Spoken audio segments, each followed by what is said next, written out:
Uh-oh. It's in moments like this in Space Engineers where you begin to wonder, what did I get myself into and what do I do about it? Well, you have a couple of choices. You can uninstall the More Encounters faction mod by Super Happy Alien while it's crying into your pillow about the mean NPCs that bullied your ship, or you can listen as the voice of Sun Tzu yells out from ages past, "Get good." In this guide, we're going to break down the basics of combat in Space Engineers. Forget railguns, knowledge is the most powerful weapon in your arsenal. For the sake of keeping this tutorial from devolving into chaos, we're going to divide it into two parts, weapons and defense. Let's talk weapons. Whether you're building a sleek combat ship or a rover that's more heavily armored brick than car, you have options to choose from. The Gatling Gun has an incredibly high rate of fire and an ammo pool deeper than my list of unfinished projects.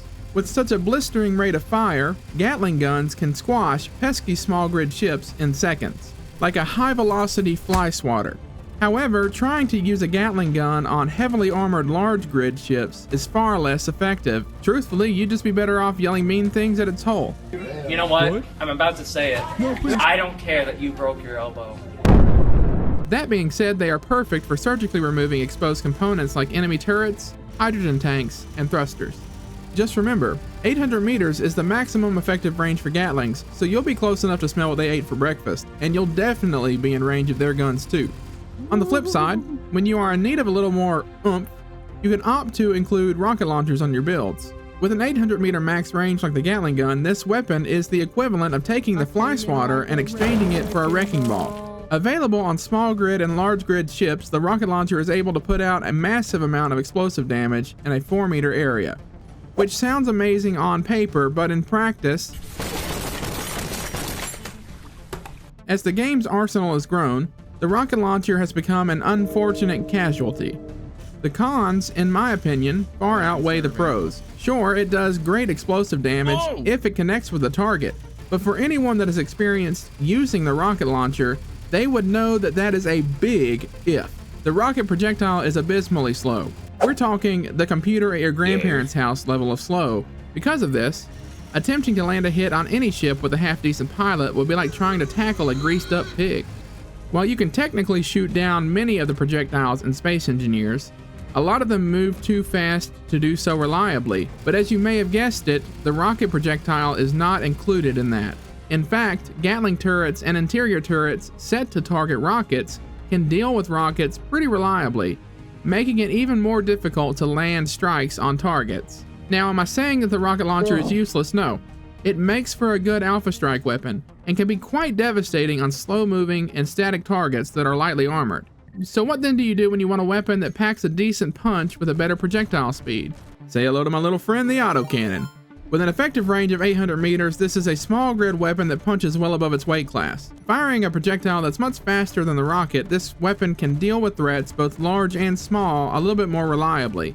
One caveat with this weapon though is that it only comes in a small grid size. Unfortunately, there is no autocannon or autocannon turret available for large grid ships. Now, I already know that the pro-level engineers are out there yelling at the top of their lungs, just use a custom turret, and they're not wrong. You can build your own turrets using rotors and hinges to mount small grid weapons onto a large ship. However, that involves subgrids, the custom turret controller, and a whole lot of potential for Lord Clang to smite your creation, which is a little much for a basic combat guy.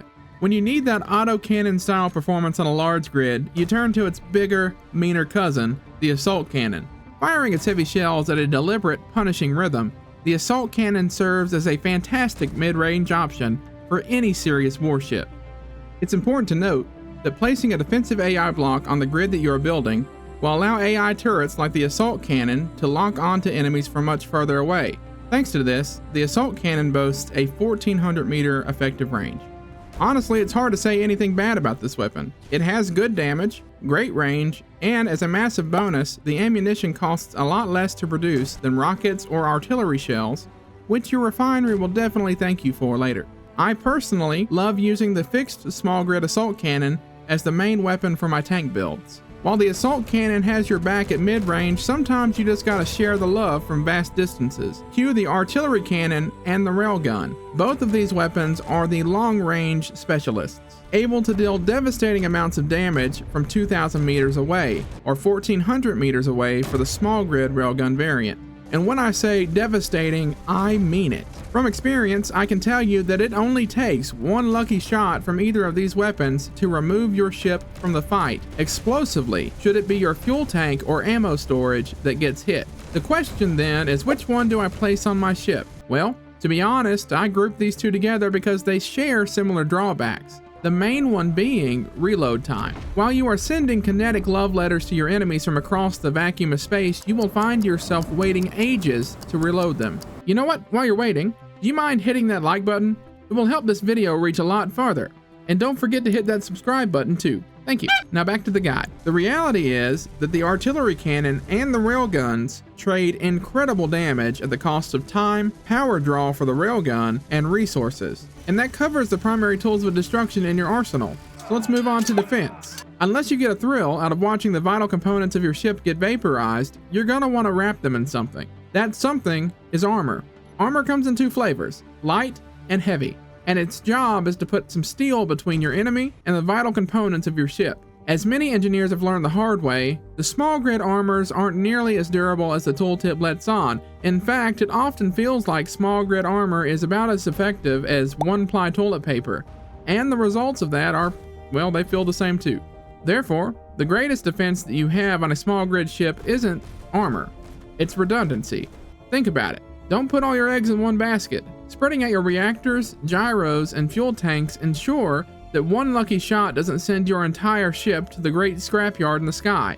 Now, does this mean that you should fly around in the naked skeleton of a ship? No. That one-ply armor still has its uses. And one of the most important uses in the current version of Space Engineers is the ricochet mechanic. When an incoming projectile hits your ship at a very shallow angle, it has a chance to glance off of it. When a ricochet occurs, the damage from that projectile is massively reduced.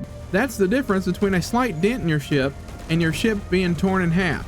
You will survive a lot longer if your ship is able to deflect rounds like Kenneth Copeland deflects financial fraud accusations. But sloped armor isn't the only trick in the book. As you get more experienced, you'll find some unconventional ways to armor your ship. One of the most common tactics is using functional blocks as a hidden armor layer, and the king of this technique is the gyroscope. The secret to this is that block health in Space Engineers is directly related to the components used to build the block.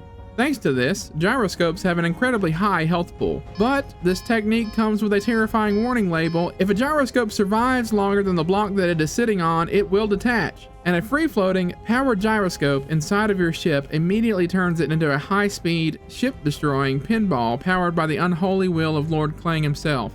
Well, that's all for this installment of the Silly Goose Space Program series of Space Engineers. If you liked the video, hit that like button. If you want to see more, hit that subscribe button.